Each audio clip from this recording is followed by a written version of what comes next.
नमस्कार। अनमोल साहित्य में आज आप सुनेंगे मुंशी प्रेमचंद जी की लिखी हुई कहानी घास वाली। मूलिया हरी हरी घास का गट्ठर लेकर आई तो उसका गेहुआ रंग कुछ तमतमाया हुआ था और बड़ी बड़ी मद भरी आंखों में शंका समाई हुई थी। महावीर ने उसका तमतमाया हुआ चेहरा देखकर पूछा, क्या है मूलिया, आज कैसा जी है? मूलिया ने कुछ जवाब न दिया। उसकी आंखें डबडबा गई।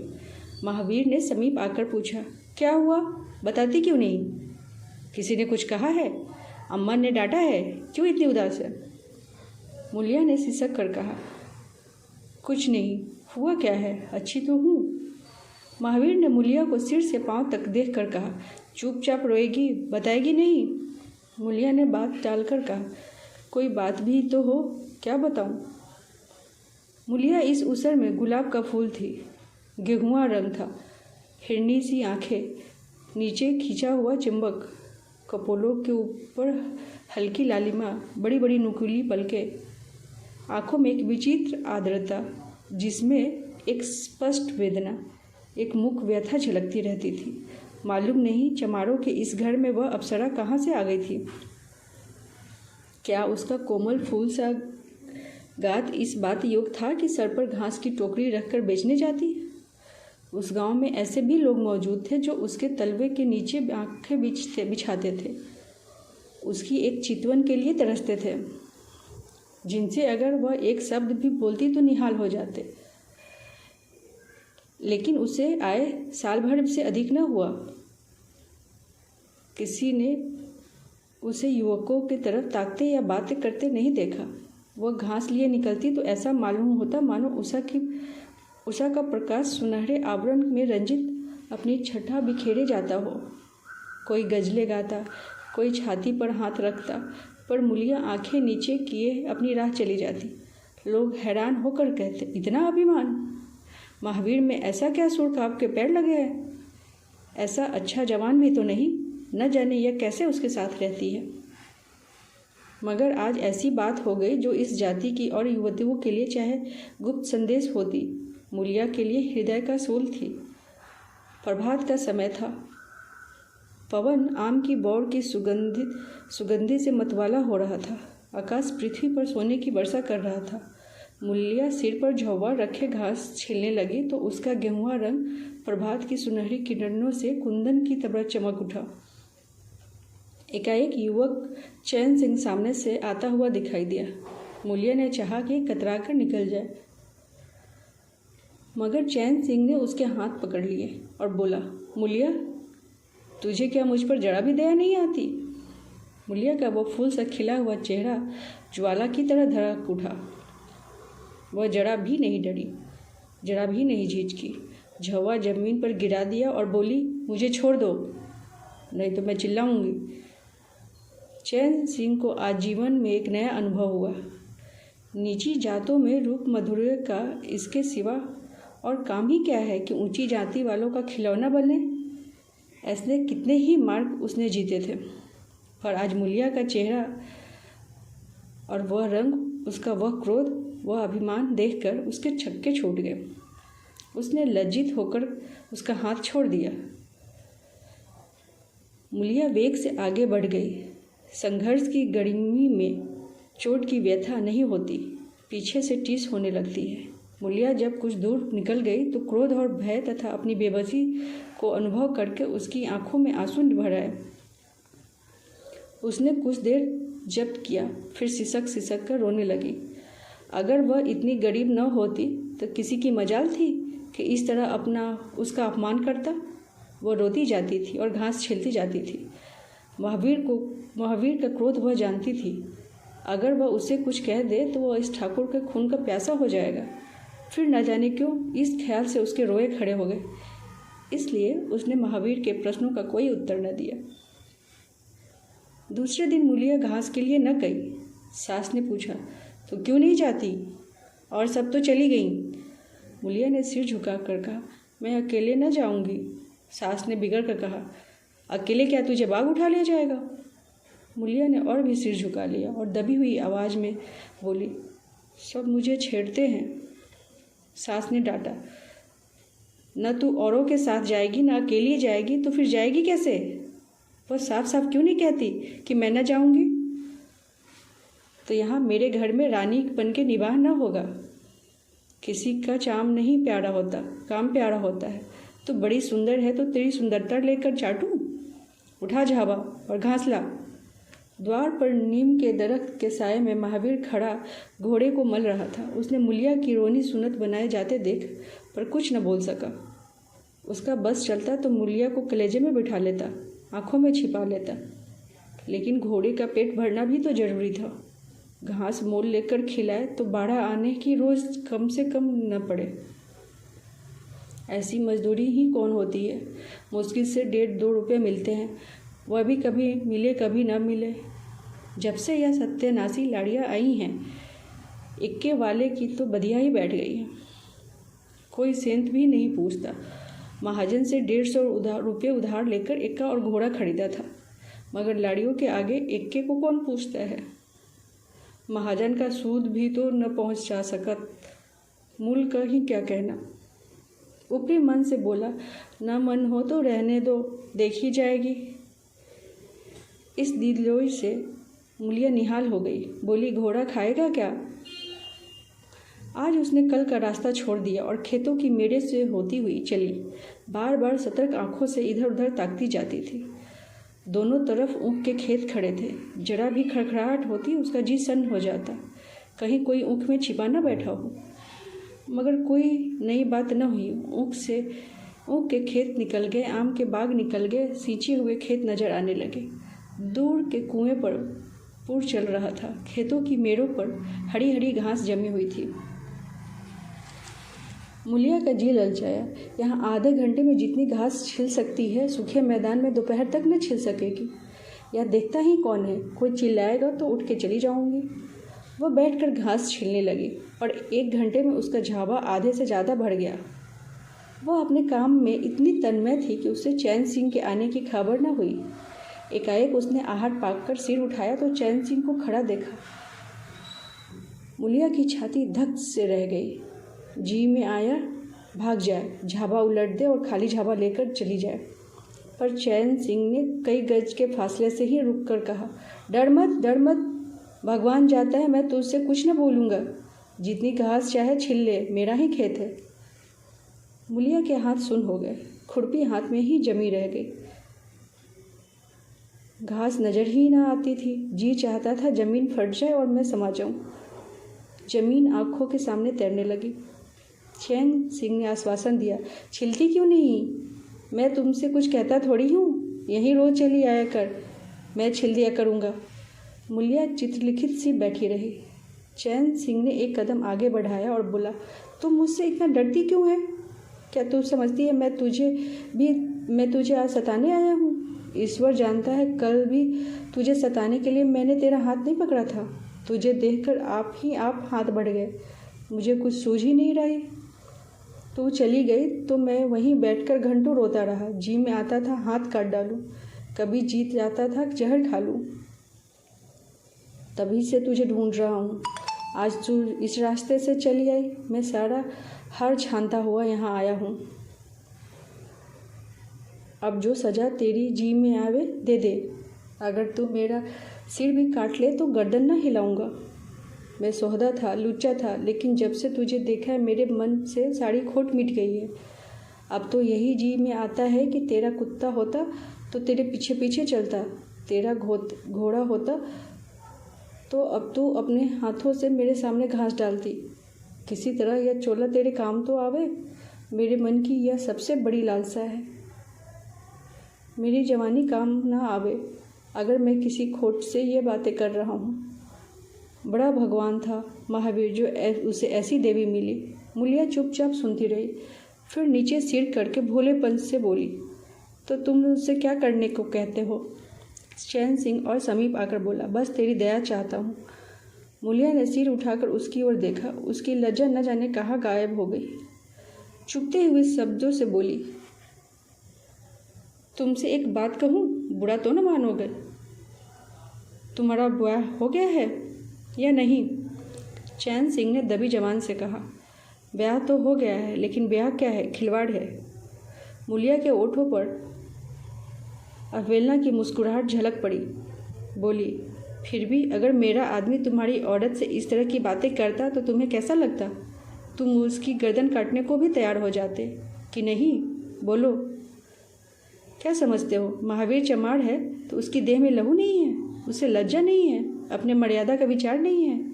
मेरा रूप रंग तुम्हें भाता है? क्या घाट के किनारे मुझसे कहीं सुंदर औरतें नहीं घुमा करती? मैं उनके तलवों की बराबरी भी नहीं कर सकती। तुम उसमें से भी किसी को क्यों नहीं दया मांगते?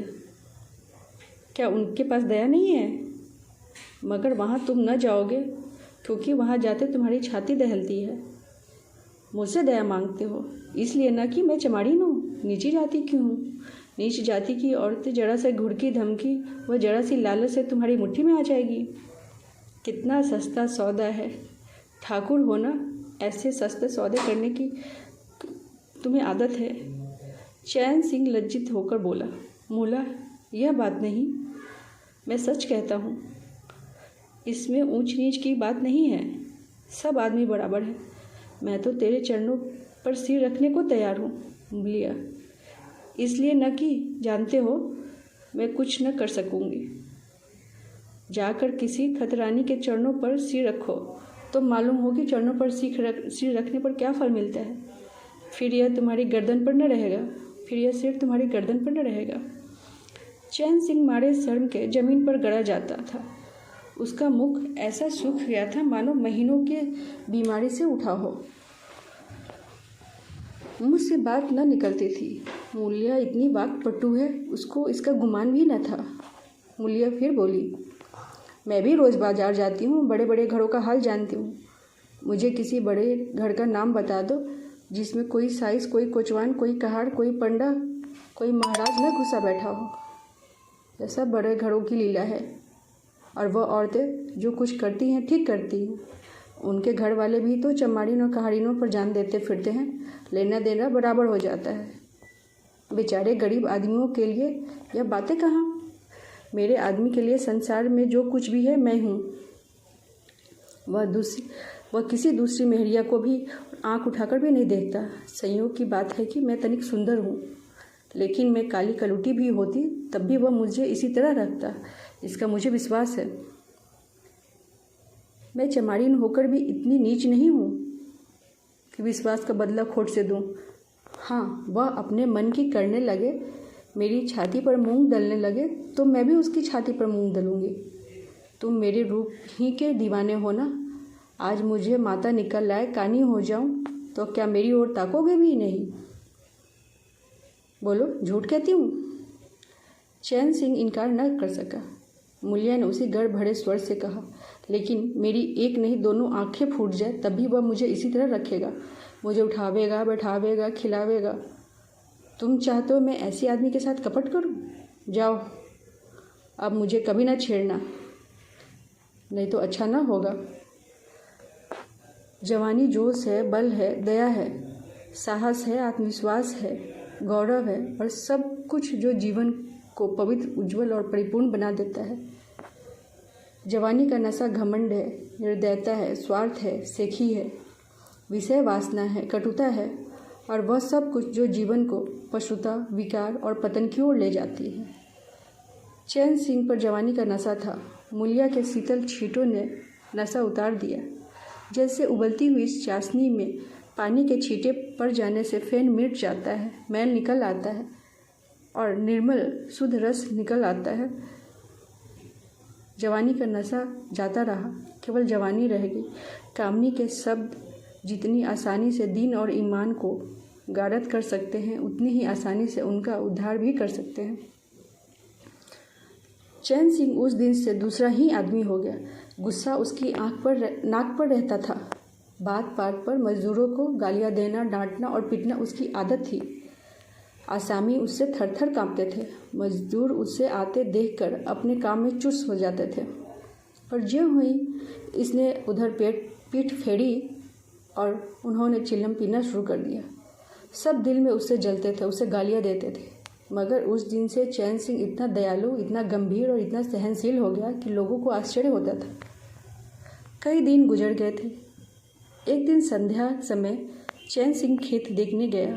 पूर चल रहा था। उसने देखा कि एक जगह नाली टूट गई है और सारा पानी बाहर चला जाता है। क्यारियों में पानी बिल्कुल नहीं पहुंचता, मगर क्यारियाँ बनाने वाली बुढ़िया चुपचाप बैठी है। उससे इसकी जरा भी फिक्र नहीं है कि पानी क्यों नहीं आता। पहले यह दशा देखकर चैन सिंह आपे से भी बाहर हो जाता। उस औरत को उस दिन मजूरी काट लेता, पुर चलाने वालों की घुड़कियाँ जमाता, पर आज उसे क्रोध नहीं आया। उसने मिट्टी लेकर नाली बांध दी और खेत में जाकर बुढ़िया से कहा, तू यहाँ बैठी है और पानी सब बाहर चला जा रहा है। बुढ़िया घबराकर बोली, अभी खुल गई होगी राजा, मैं अभी जाकर बंद किए देती हूँ। यह कहती हुई वह थरथरा कर कांपने लगी। चैन सिंह ने उससे दिलजोई करते हुए कहा, भाग मत, मैंने नाली बंद कर दी है। बुढ़ऊ कई दिन से नहीं दिखाई दिए, कहीं काम पर नहीं जाते है कि नहीं? बुढ़िया गदगद होकर बोली, आजकल तो खाली ही है भैया, कहीं नहीं काम लगता। चैन सिंह ने नम्र स्वभाव से कहा, तो हमारे यहाँ लगा दे, थोड़ा सा सन रखा है, उसे काट दे। यह कहता हुआ वह कुएं की ओर चला गया। यहाँ 4 पूर चल रहे थे, पर इस वक्त 2 हकवे बेर खाने चले गए थे। चैन सिंह को देखते ही मजूरों के होश उड़ गए। ठाकुर ने पूछा, 2 आदमी कहाँ गए? तो क्या जवाब देंगे? सबके सब डांटे जाएंगे। बेचारे दिल में समय जा रहे थे। चैन सिंह ने पूछा, वो दोनों कहाँ चले गए? किसी के मुंह से आवाज़ न निकली। सहसा सामने से दोनों मजूर धोती के एक कोने से बेर भरे आते दिखाई दिए। खुश खुश बात करते चले आ रहे थे। चैन सिंह पर निगाह पड़ते ही दोनों के प्राण सूख गए, पाँव मन भड़के हो गए। अब न आते बनता न जाते। दोनों समझ गए कि आज डांट पड़ी, शायद मजूरी भी कट जाए। चाल धीमी पड़ गई। इतने में चैन सिंह ने पुकारा, बढ़ाओ, कैसे बेर हैं? लाओ जरा मुझे भी दो, मेरे ही पेड़ के हैं ना। दोनों और भी सहम उठे। आज ठाकुर जीता न छोड़ेगा। कैसा मीठा बोल रहा है, उतने ही भिगो कर लगाएगा। बेचारे और भी सिकुड़ गए। चैन सिंह ने फिर कहा, अरे जल्दी से आओ, पक्की सब मैं ले लूँगा। जरा एक आदमी लपक कर घर से थोड़ा नमक ले लो। बाकी दोनों मजूरों से, तुम भी दोनों आ जाओ। उस पेड़ के बेर बिठे होते हैं, बेर खा लो, फिर काम करना। अब दोनों भगोड़ों को कुछ ढाढ़स हुआ। सभी ने जाकर सब बेर चैन सिंह के आगे डाल दिए और पके छाँट कर उसे देने लगे। एक आदमी नमक लाने दौड़ा। आधे घंटे तक चारों पूर बंद रहे। जब सब बेर उड़ गए और ठाकुर चलने लगे तो दोनों अपराधियों ने हाथ जोड़कर कहा, भैया जी, आज जान बख्शी हो जाए, बड़ी भूख लगी थी, नहीं तो कभी ना जाते। चैन सिंह ने नम्रता से कहा, तो इसमें बुराई क्या हुई? मैंने भी तो बेर खाए, 1 आध घंटे का हरज हुआ, यही ना। तुम चाहोगे तो घंटे भर का काम आधे घंटे में कर दोगे, न चाहोगे तो दिन भर में भी घंटे भर का काम ना होगा। चैन सिंह चला गया तो चारों बातें करने लगे। एक ने कहा, मालिक इस तरह रहे तो काम करने में जी लगता है, यह नहीं कि हरदम छाती पर सवार हो जाए। दूसरा, मैंने तो समझा आज कच्चा ही खाएंगे। तीसरा, कई दिन से देखता हूँ मिजाज नरम हो गया है। चौथा, सांझ को पूरी मजूरी मिले तो कहना। फिर पहले ने कहा, तुम तो गोबर गणेश हो, आदमी का रुख ही नहीं पहचानते। दूसरा, अब खूब दिल लगाकर काम करेंगे। तीसरा, और क्या, जब उन्होंने सब हमारे ऊपर छोड़ दिया है तो हमारा भी तो धर्म है कि कोई कसर न छोड़े। चौथा, मुझे तो भैया ठाकुर पर अभी भी विश्वास न आता। एक दिन चैन सिंह को किसी काम से कचहरी जाना पड़ा। 5 मील का सफ़र था। यूँ तो वह बराबर अपने घोड़े पर जाया करता था, पर आज धूप बड़ी तेज हो रही थी। सोचा एक्के पर चला जाता हूँ। महावीर को कहला भेजा, मुझे लेने आ जाना। कोई 9 बजे महावीर ने पुकारा। चैन सिंह तैयार बैठा था, चटपट एक्के पर बैठ गया। मगर घोड़ा इतना दुबला हो रहा था कि एक्के की गद्दी इतनी मैली और फटी हुई, सारा सामान इतना रद्दी कि चैन सिंह को इस पर बैठते शर्म आई। पूछा, यह सामान क्यों बिगड़ा हुआ है महावीर? तुम्हारा घोड़ा इतना दुबला कभी न था। क्या आजकल सवारियाँ कम है क्या? महावीर ने कहा, नहीं मालिक, सवारियाँ कहाँ की, मगर लाड़ियों के सामने एक को कौन पूछता है। कहाँ 2.5-3 की मजूरी मिल करके घर लौटता था, कहाँ अब 20 आने पैसे भी नहीं मिलते। क्या जानवर को खिलाऊं, क्या आप खाऊं, बड़ी विपत्ति में पड़ा हूँ। सोचता हूँ एक का घोड़ा बेच बेचाकर आप लोगों की मजूरी कर लूँ, पर कोई ग्राहक ही नहीं मिलता। ज़्यादा नहीं तो 12 आने के तो घोड़े को ही चाहिए, घास ऊपर से। जब अपना ही पेट नहीं चलता तो जानवर को कौन पूछे। चैन सिंह ने उसके फटे हुए कुर्ते की ओर देख कर कहा, 2-4 बीघे खेती क्यों नहीं कर लेते। महावीर सिर झुकाकर बोला, खेती के लिए बड़ा पौरुख चाहिए मालिक। मैंने तो यही सोचा कि कोई ग्राहक लग जाए तो एक को औने पौने दाम निकाल दो, फिर घास छिलकर बाजार ले जाया करो। आजकल सास तो दोनों घास छिलती हैं, तब जाकर 10-12 आने पैसे नसीब होते हैं। चैन सिंह ने पूछा, तो बुढ़िया बाजार जाती होगी। महावीर लजाता हुआ बोला, नहीं भैया, वह इतनी दूर कहाँ चल सकती है, घर वाली चली जाती है। दोपहर तक घास छिलती है, तीसरे पहर बाजार जाती है, वहाँ से घड़ी रात गए लौटती है, हलकान हो जाती है। पर मगर क्या करूँ, तकदीर से क्या जोड़। चैन सिंह कचहरी पहुँच गए और महावीर सवारियों की टो में इधर उधर इको को घुमाता हुआ शहर की तरफ चला गया। चैन सिंह ने उसे 5 बजे आने को कह दिया। कोई 4 बजे चैन सिंह कचहरी से फुर्सत पाकर बाहर निकले। हाथे में पान की दुकान थी। जरा और आगे बढ़कर एक घना बरगद का पेड़ था। उसकी छांव में 20 ही तांगे इक्के फिटने खड़ी थी। घोड़े खोल दिए गए थे। वकीलों, मुख्तारों और अफसरों की सवारियां यहाँ खड़ी रहती थी। चैन सिंह ने पानी पिया, पान खाया और सोचने लगे कि कोई लॉरी मिल जाती तो जरा शहर चला जाऊं, कि उसकी निगाह एक घास वाली पर पड़ गई। सिर पर घास का जब्बा रखे साइसों से मोल भाव कर रही थी। चैन सिंह का हृदय उछल पड़ा। यह तो मूलिया है। बनी ठनी एक गुलाबी साड़ी पहने कोचवानों से मोलतोल कर रही है। कई कोचवान जमा हो गए थे। कोई उससे दिल लगी करता, कोई उसे घूरता, कोई हंसता था। एक काले कलूटे कोचवान ने कहा, मूला, घास तो उड़ के अधिक से अधिक 6 आने की है। मूलिया ने उन्माद पैदा करने वाली आंखों से देख कर कहा, 6 आने पर लेना है तो सामने वाले घसियाड़ी ने बैठी हैं, चले जाओ, 2-4 आना कम पैसे में पा जाओगे। मेरी घास तो 12 आने में ही जाएगी। एक अधेड़ कोचवान ने फिट्टन के ऊपर से कहा, तेरा जमाना है, 12 आने नहीं 1 रुपया मांग, लेने वाले झक मारेंगे और लेंगे। निकलने दे वकीलों को, अब देर नहीं है। एक तांगे वाले ने गुलाबी पगड़ी बांधे हुए था, बोला, बुढ़ऊ के मुंह में पानी भर आया, अब मूलिया काहे को किसी की ओर देखेगी। चैन सिंह को ऐसा क्रोध आ रहा था कि वह इन दुष्टों को जूतों से पीटे। सब के सब कैसे उसकी ओर टकटकी लगाए ताक रहे थे, आंखों से पी जाएंगे। और मूलिया भी यहाँ कितनी खुश है, न लजाती है, न झिझकती है, न दबती है। कैसा मुस्कुरा कर रसीली आंखों से देख कर सिर का आंचल खिसका कर मुंह मरोड़ कर बातें कर रही है। वही मूलिया जो शेरनी की तरह तड़प उठी थी। इतने में 4 बजे अमले और वकील मुख्तारों का एक मेला सा निकल पड़ा। अमले लाड़ियों पर दौड़े, वकील मुख्तार इन सवारियों की ओर चले। कोचवान भी चटपट घोड़े जोते। कई महाशयों ने मूलिया की ओर रसिक नेत्रों से देखा और अपनी अपनी गाड़ियों पर जा बैठे। एकाएक मूलिया घास का झाबा लिए उसे फिटन के पीछे दौड़ी। फिटन में एक अंग्रेजी फैशन के जवान वकील साहब बैठे थे। उन्होंने पावदान पर घास रखवा ली और जेब से कुछ रुपये निकालकर मूलिया को दे दिया। मूलिया मुस्कुराई। दोनों में कुछ बातें भी हुई जो चैन सिंह न सुन सके। एक क्षण में मूलिया प्रसन्न मुख होकर घर की ओर चली। चैन सिंह पान वाले की दुकान पर विस्मृति की दशा में खड़ा रहा। पान वाले ने दुकान बढ़ाई, कपड़े पहने और केबिन का द्वार बंद कर नीचे उतरा तो चैन सिंह की समाधि टूटी। पूछा, क्या दुकान बंद कर दी?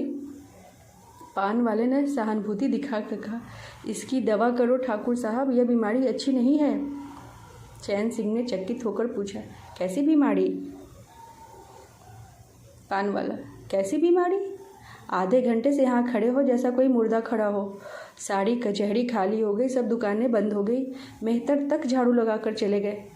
तुम्हें कुछ खबर हुई? या बुरी बीमारी है? जल्दी दवा कर डालो। चैन सिंह ने छड़ी संभाली और फाटक की ओर चल दिया कि महावीर का एक्का सामने से आता दिखाई दिया। कुछ दूर एक्का निकल गया तो चैन सिंह ने पूछा, आज कितने पैसे कमाए महावीर? महावीर ने हंसकर कहा, आज तो मालिक दिन भर खड़ा ही रह गया, किसी ने बिगाड़ में भी न पकड़ा, ऊपर से 4 पैसे की बिड़िया पी गया। चैन सिंह ने जरा देर के बाद कहा, मेरी एक सलाह है, तुम मुझसे 1 रुपया रोज़ लिया करो, बस जब मैं बुलाऊं तो एक्का लेकर चले आया करो। अब तो तुम्हारी घर वालों को घास लेकर बाजार न जाना पड़ेगा, बोलो मंजूर है? महावीर ने सजल आंखों से देखकर कहा, मालिक आपका ही तो खाता हूँ, आपकी प्रजा हूँ, जब मर्जी हो पकड़ मंगवाइए, आपसे रुपये? चैन सिंह ने बात काट कर कहा, नहीं, मैं तुमसे बिगाड़ नहीं लेना चाहता, तुम मुझसे 1 रुपया रोज़ ले आ जाया करो, घास लेकर घर वाली को बाजार मत भेजा करो, तुम्हारी आबरू मेरी आबरू है, और भी रुपये पैसे जब काम लगे बेखटके चले आया करो। हाँ देखो, मुलिया को इस बात की भूल कर भी चर्चा न करना, क्या फ़ायदा। कई दिनों के बाद संध्या के समय मुलिया चैन सिंह से मिली। चैन सिंह आसामियों से माल गुजारी वसूल कर घर की ओर लपका जा रहा था कि उसी जगह जहाँ उसने मुलिया की बाँह पकड़ी थी, मुलिया की आवाज़ कानों में पड़ गई। उसने ठिठक कर पीछे देखा तो मुलिया दौड़ी आ रही थी। बोला, क्या है मुला, क्यों दौड़ती हो, मैं तो खड़ा हूँ। मुलिया ने हाँफते हुए कहा, कई दिनों से तुमसे मिलना चाहती थी, आज तुम्हें आते देखा तो दौड़ी, अब मैं घास बेचने नहीं जाती। चैन सिंह ने कहा, बहुत अच्छी बात है, क्या तुमने मुझे कभी घास बेचते देखा है? हाँ, एक दिन देखा था। क्या महावीर ने तुझसे सब कह डाला? मैंने तो मना कर दिया था। वह मुझसे कोई बात नहीं छिपाता। दोनों एक क्षण चुप खड़े थे, किसी को कोई बात न सूझती थी। क्या एक मुलिया ने मुस्कुरा कर कहा, यहाँ तुमने मेरी बाँह पकड़ी थी। चैन सिंह ने लज्जित होकर कहा, उसे भूल जाओ मुला, मुझ पर जाने कौन सा भूत सवार था। मुलिया का गद कंठ से बोली, उसे क्यों भूल जाऊं, उसी बाँह गहे की इलाज तो निभा रहे हो। गरीबी आदमी से जो चाहे करवाए, तुमने मुझे बचा लिया। फिर दोनों चुप हो गए। जरा देर के बाद मुलिया ने फिर कहा, तुमने समझा होगा मैं हंसने बोलने में मगन हो रही थी। चैन सिंह ने बलपूर्वक कहा, नहीं मुलिया, मैंने एक क्षण के लिए भी नहीं समझा। मुलिया मुस्कुराकर बोली, मुझे तुमसे यही आशा थी और है। पवन सिंचे हुए खेतों में विश्राम करने जा रहा था। सूर्य निशा की गोद में विश्राम करने जा रहा था और उस मलिन प्रकाश में चैन सिंह मुलिया की विलीन होती हुई रेखा को खड़ा देख रहा था। तो आप अभी सुन रहे थे मुंशी प्रेमचंद्र जी की लिखी कहानी घास वाली। साथियों, आपसे अगर आपको ये कहानी अच्छी लगे तो वीडियो लाइक कीजिए और चैनल को सब्सक्राइब कीजिएगा। तो मिलती हूँ आपसे अगले कहानी में। धन्यवाद।